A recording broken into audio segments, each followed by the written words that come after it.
Hi, I'm Jennifer Brost, and if you're watching this, you're probably involved in the Job Foundation or perhaps know me as your counselor.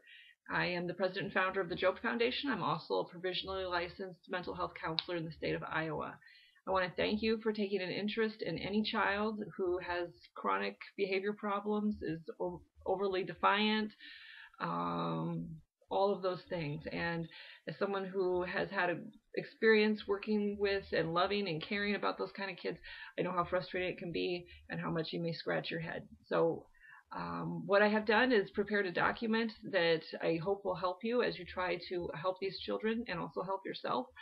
And since a lot of people don't like to read, I decided that I would actually share it with you in a video format so that in case you don't want to read, you don't have to.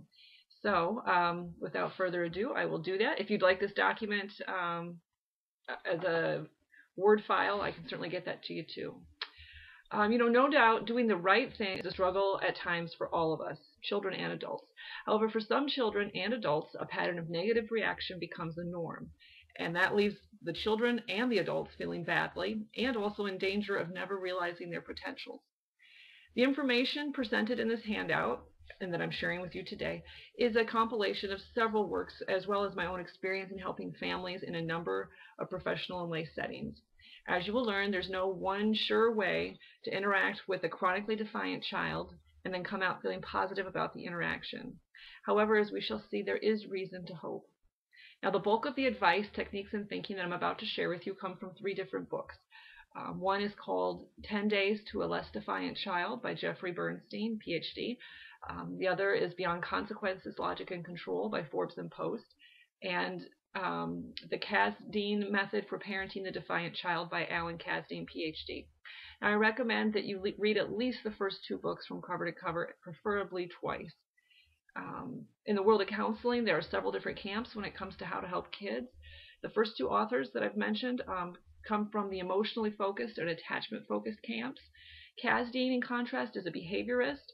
And while for some of us who come from more of that emotionally focused or attachment background may sometimes think that we don't have much in common with the behaviorists, in some ways, as I've read his book, I realize how much of it is actually quite similar. But the main reason that I think it's really good to read his book is because he's coming from that behavioral perspective and also explains at length the negative ramifications of using punishment. And who better than a behaviorist to do that? He also explains how to use positive reinforcement in a good way. With kids who are chronically defiant, for some of them, it seems that using positive reinforcement, like the point charts and the behavior charts, and even just patting them on the back and giving them praise, for some children especially, that it really works well. In my experience, for kids who are really depressed and perhaps anxious or have other kind of illnesses or mental illnesses, those behavior charts and things like that may not work. For one, if you're really depressed and now I tell you you can earn something good, the problem is they're so depressed they don't want anything. So that will not work. If they're overly anxious, now they feel like they're not going to get what they want. They're not going to be able to make the goal.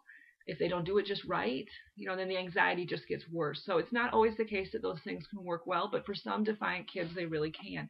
So that's a great book to read to learn more how to do that right and do it well. So you might think that asking you to read all these books and listen to this video and all that is just really a lot. But it is, if you will do these things, it really will pay off.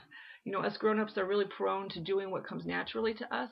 And so we really need a repeat exposure to ideas. We can't just read one book and we can't just listen to one video or go to one therapy session and expect that the way we interact with kids is going to dramatically change. The way that we tend to interact with kids is going to be the way that other adults, when we were kids, interacted with us. That's what's going to feel natural to us. Doesn't mean that's what was the best way to do it. The grown-ups that helped us when we were kids, they did the best that they could do. And even though they did the best they could do, they were acting out of their own history and time, the time of history. And if we asked them today, they'd probably say, go out there and do better than me if you can. Get all the information you can do. Keep improving your parenting and your child leading methods. I'm quite certain that we honor them when we move forward and think to ourselves how we might even do better than they did. Well, if you really hate reading, then I would suggest that you purchase an electronic version of those books. You can certainly use a Kindle. Here's mine. should have it open for you, but with a Kindle or a Nook or even on your phone or whatever, you can have those devices read to you. They have a text-to-speech feature, and then you could listen to it while you're driving, while you're brushing your teeth, while whatever you're doing. You could easily listen to the book. So without further ado, let's dig in for the sake of the kids we love and for our own sanities. The thing that I'm going to do first is just give you some key points from the 10 Days to a Less Defiant Child. Again, my point and my reason for doing this is that I'm hoping that you'll learn some things, but also that it will entice you to get these books. Now, I have not been endorsed. I'm not trying to make, no one's paying me for saying to get these books, by the way, but I just really hope that you will. So in the book 10 Days to a Less Defiant Child by Jeffrey Bernstein, some of the key points. One thing he does is do a really good job of helping us understand that chronically defiant children are emotionally immature children. They are not nasty, horrible, bad, awful kids. And when we talk to them and speak of them in that way, it only makes them stay stuck where they're at. But they are emotionally immature. And this happens for a number of reasons, but well, the main thing is that either from a genetic predisposition or maybe from traumatic events that have happened, or maybe both, for whatever reason, their amygdala in their brain, where the fight or flight response is at, it tends to activate too quickly and too strongly. It just doesn't take very much at all to get that response really amped up high. So in other words, when this type of child is told to do something, or maybe a punishment is threatened, then their brain will literally think of you and your words and your actions as if you are a serious threat. In fact, they may think of you in their brain and in their body. The feelings they have is as strong as if a lion is about to attack them. And as a result, they're going to try to fight you or escape you, physically, mentally, and emotionally, whatever way they can. So it doesn't take much to set off that alarm system, and it turns on too strongly for these kids. So the key in trying to help them, and really, this is what we need to do to help all children and even help the adults around us, is to help return them to a state of calm. When they are in a more calm state, they will think more clearly, because when the fight or flight response is highly activated, the thinking region of our brain begins to shut down and we do not think as clearly. When we do not think as clearly, we will do things that do not make sense. We will do things that we will later regret. So we must help them return to a state of calm. If they become too aroused, if they become too upset, like I said, that thinking region of the brain will begin to shut down. They won't think clearly. They will not be able to learn from their mistakes. And giving them some kind of teaching them a lesson in that state of mind simply will not work, and they will not learn. Another thing that we can do to help these kids is to teach them emotional intelligence. That is, what are feelings? Help them name them. What do they mean? And help them know how to work through them so that the matters actually improve. Don't tell a kid that they should just stop crying or they should just get over it or something like that. They literally need to be coached through those feelings.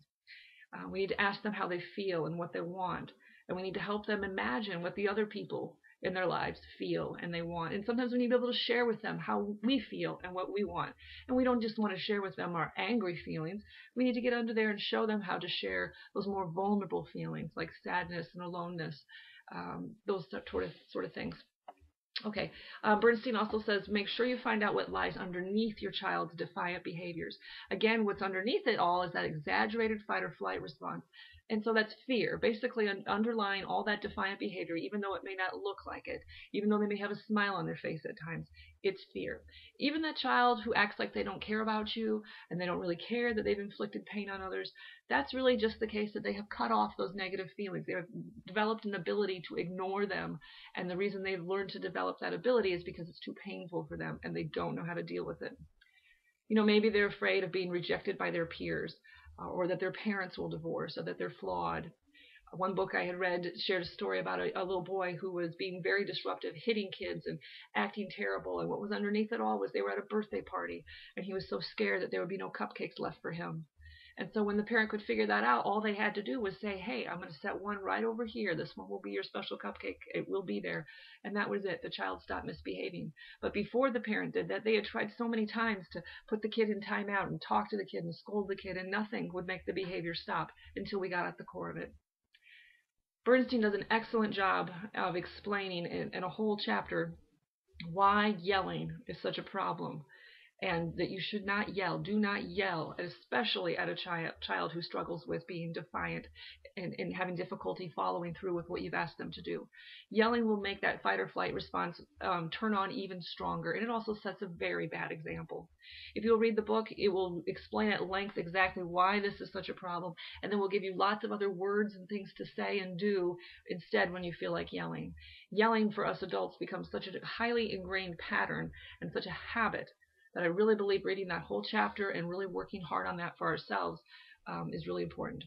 One of the best things I liked about this book is how it really explains that children like this will try to find yourself in a tug of war or in a power struggle quite a bit. And Bernstein recommends that unless there's danger present, that you try not to win those power struggles. Even if you were to somehow win it, all you've done is show him how to win. And he'll take those techniques, or she'll take those techniques, and use them on you next time. It makes no sense to try to win a power struggle, because you're just going to lose in the end. In the end, the child will have less respect for you, and they will be less likely to listen to you in the future.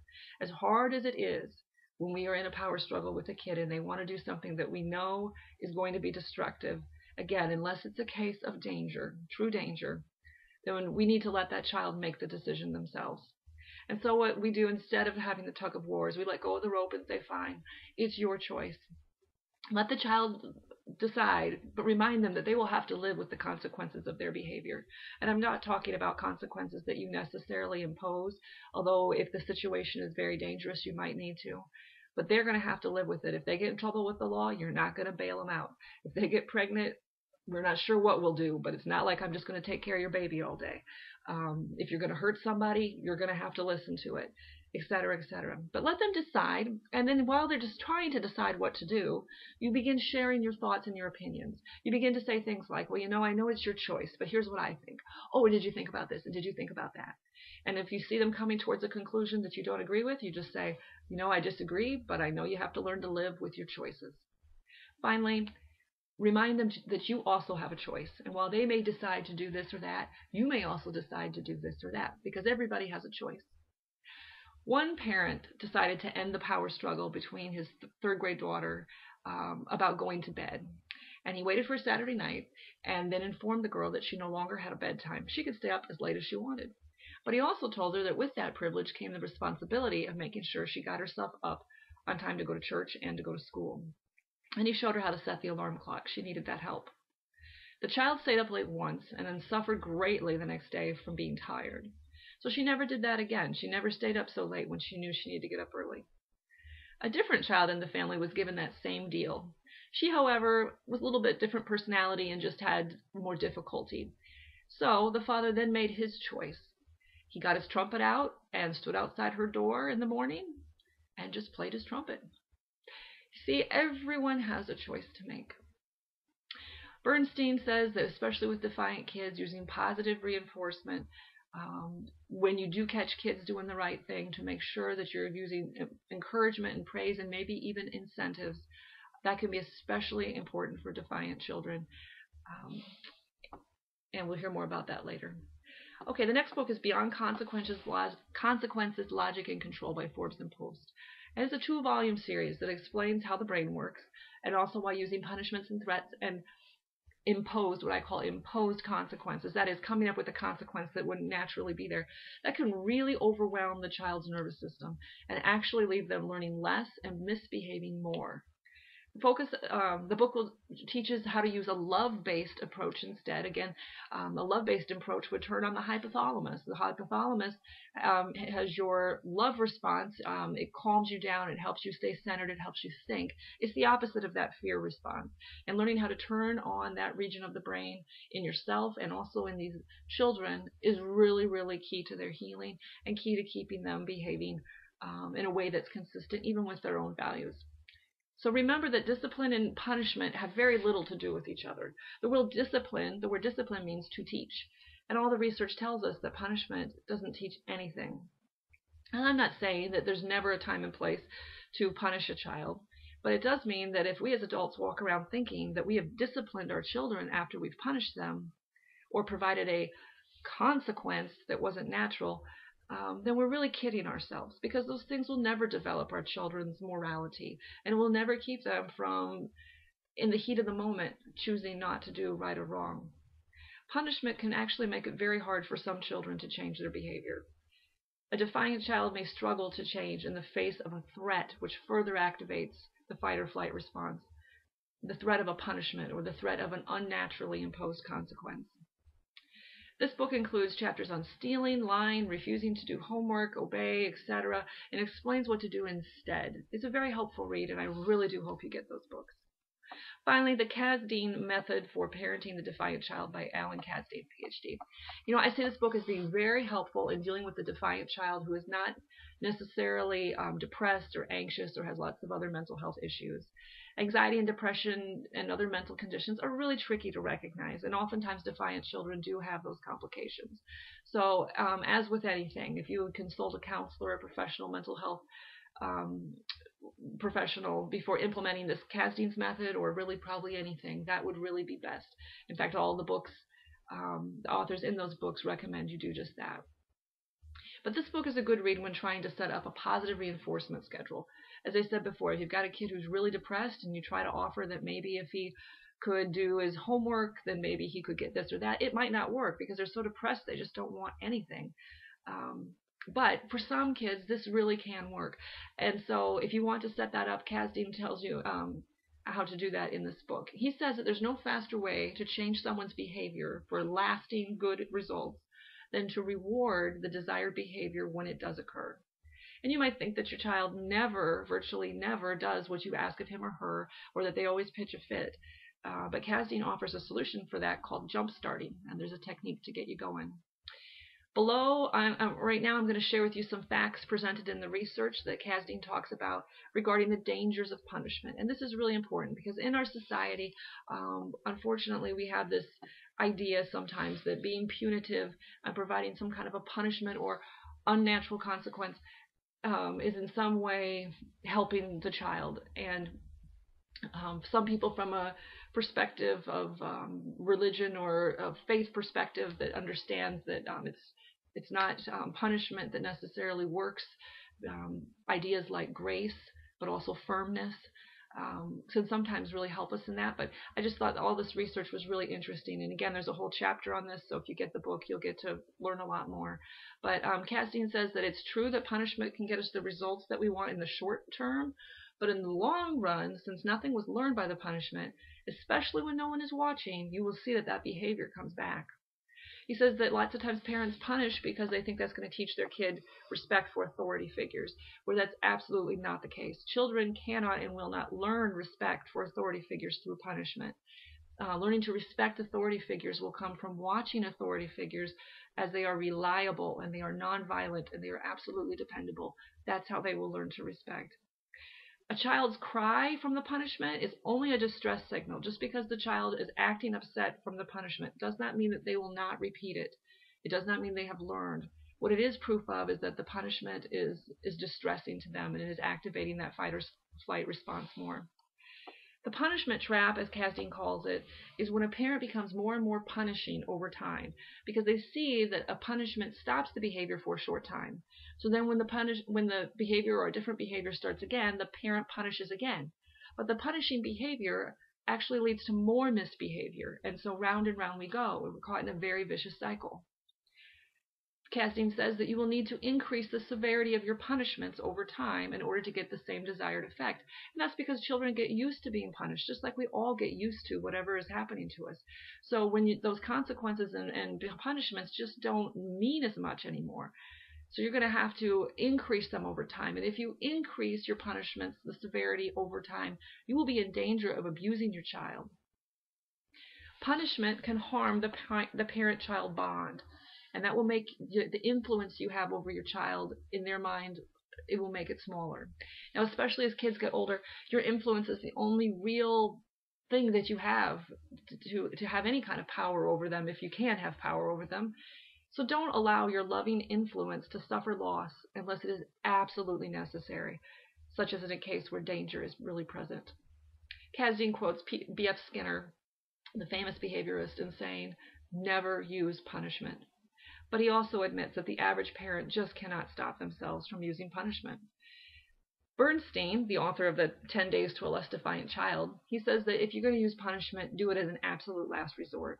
If you've tried empathy and you've tried comfort and understanding, if you've tried positive reinforcement, if you've tried helping to help that child access their feelings and understand how other people feel, then punishment, it might be what you need to do to stop it, to keep everyone safe.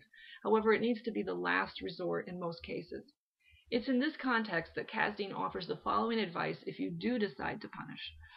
First, since punishment does not teach anything, make sure you combine it with some kind of positive reinforcement for doing the right thing, such as rewards, incentives, etc. Two, the punishment should be mild and very brief. He explains that if your child is showing distress signals, crying, acting really upset, then it's too harsh. 1 minute for timeout for kids of all ages is sufficient, and you should not take away a privilege such as a cell phone or TV or video games, etc., for more than 1 week at a time, no matter what the crime. And he also discourages parents from grounding, because grounding will deprive children from their needed social interaction, and they very much need social interaction, and without it, they're going to get worse. Number 3, do not use any positive activity as a punishment, such as making them exercise, perform push-ups, read, write, or even spend time alone. Doing those things, those are positive things we want them to do, but if you use them as a punishment, they will associate those activities with negativity, and they might not do them on their own. Fourth, Kasdan says the ratio of punishment to positive events or comments should be very low. So Kasdan recommends that you say or provide no more than 1 negative experience for your child for every 5 positive things. And I recommend and I challenge parents to think about how long you can go without using punishment or imposed consequences. When you begin to take that out of your repertoire and out of your tool bag, if you will, you will find that you might become a whole lot more creative and a whole lot more, might become a lot more fun too, to use other methods. If you make a goal for yourself that maybe you'll only use some kind of a consequence or punishment no more than once a day, or if you already know that you use it 20 times a day, begin seeing how much you can step it back. Eventually try to get down to maybe once a week, then once a month. And before long, you'll begin to see that as you use that less, your ability to influence your child through other means begins to increase. Before long, I do suspect you'll see that using punishments and consequences is rarely ever needed. There are many other good ways to help a child change their behavior. Fifthly, Kasdan warns that you should not punish when you are angry. But at the same time, punishment, if it's going to work at all, will only work if it's given immediately after the crime, if you will. So what we recommend here is that you try to stay calm, figure out why you're going to give the punishment, why it is you want to, be clear about it in your head. For instance, you might say, I'm doing this because I've tried every other thing. And then after you've tried everything, you should by then have had enough time to come up with a plan so that when the behavior repeats, you'll be able to be clear and not be angry while you're giving that punishment. 6, if you have to punish for the same behavior a few times during the day or for more than 1 day in a row, then that punishment is obviously not working. If the punishment is combined with positive reinforcement and it is effective, then you're not going to just see that behavior stop in the short term. You're going to see that they actually no longer engage in that behavior, not even in the future. So in summary, defiant children need help regulating and calming their fear responses, their fight or flight response. And if they are to learn from their mistakes and change their behavior for good, they need us to also help them calm that down. Using positive comments, incentives, rewards, etc. can help children calm that fear response so they can stay engaged in the learning process. If punishment's going to be used, it needs to be a last resort. Punishments should be mild and brief. It is important to remember that your child will react to any punishment and imposed unnatural consequences if they are serious threats, and they may also deem you to be a serious threat. They may have difficulty learning as a result. However, if well done and sparingly used, a well thought out punishment may also help end the negative behavior if it's combined with positives. The experts tell us that we need to spend less time scrutinizing children's misbehavior. And you know what? Not everything they do that bothers us needs to be commented on. Some of the issues are ours, not theirs. Providing positive reinforcements or rewards when they're caught doing something right is a much better way to go. If you do decide to set up a behavioral chart or some kind of contract with them, be careful that you're not withholding any of the ABCs simply because they didn't do what you thought was best. Those rewards and all of that, they should not be things that the child just needs anyway. There are 4 basic needs that we all have. We call them the ABCs of attachment needs. If we do not have those met, all people, including ourselves, are in danger of acting very poorly. The ABCs are unconditional acceptance. That means we shouldn't have to earn our love. B, for belonging, means it's not good for us to be alone or not have some part of a group to be a part of. C is for comfort and fun. And yes, fun is a need even for misbehaving children, and they shouldn't have to earn every ounce of fun and comfort they receive. And finally, S is for safety. That's emotional and physical safety. They need protection from fighting, name-calling, physical danger, all of those things. Adults can do a lot to help turn around a chronically defiant child by not yelling and by avoiding power struggles unless the situation is very dangerous. Even from an early age, adults need to allow children to make most of their own decisions. The adults must do all they can to earn and keep the child's trust and faith in him or her. This is how we gain loving influence, and it's the only real chance we have at changing behavior. When the child feels that the parent is dependable and trustworthy, only then might they listen to our advice and opinions. While the child is trying to decide what to do, provide them with your advice and your opinions. And I also want to say that if the decision they're trying to make affects you, then it becomes a joint decision. If you have a good bond with them, they will be more likely to listen to your advice and your opinions. However, all children will eventually make poor choices. Kasdeen tells us that the research indicates children who don't have a chance to fail will be more likely to engage in risky behavior when they leave the home. And you know what? They might get themselves into a lot more trouble then. So we have to do all we can to help them, but ultimately each child must make their own choice and then live with the natural consequences, be they good or bad. We must resist the urge to claim their victories as our own and resist the urge to rescue them from the natural consequences of their decisions. I want to share with you, just in closing, a few things that I have found that work.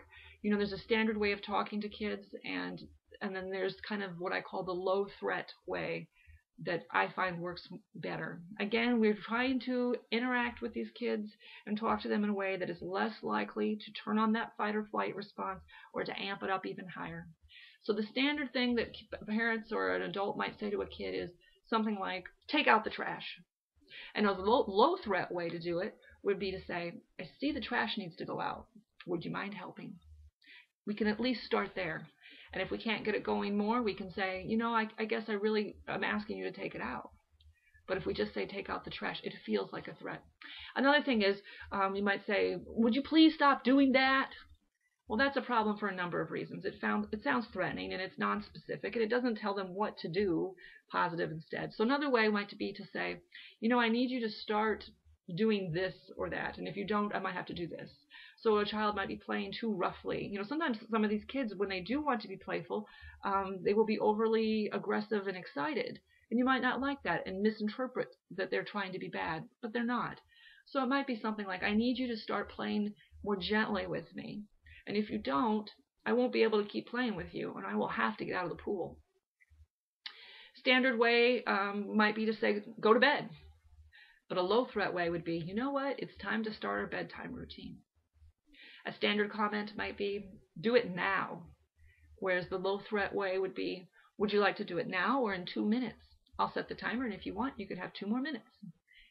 Providing them a measure of choice is very important to help calm that response. A standard command might be, let's go, it's time to leave. And a low threat way might be for you to look at your watch and realize that you'd be fine leaving now or in 5 minutes. So you say, you know what, it's getting close to time to leave. Would you like to leave now or in 5 minutes? A standard command might be, you know what, I'm the parent, do it because I said so, and that's why. And a low threat comment would be, I will explain myself as soon as I can. Please get this done right away, as it is urgent, and then I will explain to you, and I really like the fact that you want to learn. A standard command might be, you hurt that kid, give him the ball. And a low threat way would be, I can see that boy in the red shirt is hurting. Can you please give me the ball so we can help him? What kid cannot respond to that? A standard way might be to say, do your homework. And the low threat way would be, hey, how's school doing? And what's your plan for completing your homework? The standard comment might be, no, you can't have what you want. And the low threat way would be, I'm too tired to think right now. Please give me some space to rest for about 20 minutes, and then we'll be able to talk. And again, decision-making process becomes more of a joint process, and also on their own sometimes, letting them live with their choices. Standard thing might be to say, you lost that privilege. You made your bed, now sleep in it. And a low threat way would be to say, I don't feel safe when I think of letting you have that privilege. I don't feel safe when I think of you having the telephone. I don't feel safe when I think of you going to that party or whatever it is. But here's what you might be able to do to help me feel more confident. And then let them know. Think in your heart, really, what could they do that would make you feel safe? And when I feel more confident that you'll be safe, I might be likely to give this privilege back. But I'm going to be watching, and I'm going to be listening to my gut, and I'll let you know when I feel like it's safe to let you have that privilege back. A standard thing would be to say, stop fighting with your sibling. And a low threat way would be to just say, hey, guys, do you need my help in resolving this conflict? I'll do my best. In many cases, kids would much rather solve their own problems if they can. And if they can't, then they really need our help. A standard response might be, go to your room in there and cry. You can't cry out here, and it's your fault, you caused it yourself. Go in there, you cry baby. And obviously, for a number of reasons, that just makes fight or flight response go through the roof. But a more calming, low-threat way would be to say, you know what? What's wrong? Are you okay? I'm here to help and listen. And if you feel like the problems they caused themselves, then you might also say, I have to let you know that I'm upset too, because that bad thing you did, it did result in a naturally occurring consequence. It resulted in something bad. And you're right. I think it is sad. And sit with them in their pain and coach them through it. If you will take the time to put these ideas into place, you will find that it will not be long until you have a whole lot more time on your hands. Children are a blessing. They are a lot of fun. But they need to be coached, literally, through their feelings, through life. If we do not do that, we will find that we have to try to control every little thing they do. There's no better way to help a child behave well than to walk with them and support them through their most difficult, emotional, and trying times. Sometimes they need us to act towards them more like we would to a grown-up. Who of us would say to our spouse, take the garbage out? And if we did, would we not expect that at some point we'd have a bad relationship with them? Of course we would. Children deserve our respect. If we show them respect, they are likely to give it back. They cannot show respect to us if we have not given it to them. This doesn't mean that there are equals, although defiant children think that they are our equals. But we will not convince them that they are truly a kid and that they need to listen to grown-ups. We will not convince them of that by powering up over them and taking over aspects of their lives that they themselves want. We will help them by letting them make some choices, live with the natural consequences, and coaching them through. Thank you so much. I hope this has been helpful to you. Feel free to contact me, and have a super great day.